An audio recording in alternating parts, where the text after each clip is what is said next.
అమ్మాయి దానికి అబ్బా అసలు కూర గురించి మర్చిపోయాను.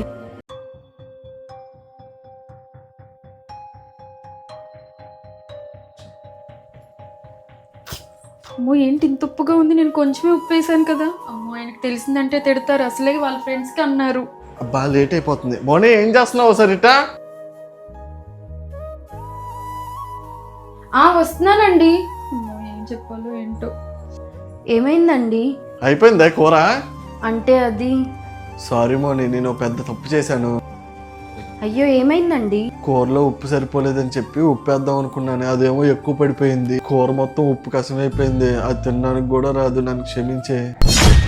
అయ్యో అవునా అండి, ఇంకా నా వల్లే అలా జరిగిందేమో అని భయపడ్డాను. మీకు ఎలా చెప్పాలా అని ఆలోచిస్తున్నాను. దానికి ఎందుకు భయపడ్డావు? నువ్వేమైనా తప్పు చేసావే ఏంటి? అయినా సమయానికి అమ్మ టేస్ట్ చేసింది కాబట్టి తెలిసింది, లేదంటే ఆ కూరని తీసుకెళ్లి మా ఫ్రెండ్స్ కి పెట్టేవాడిని, మళ్ళీ నీ పరువే పోయేది కదమ్మా.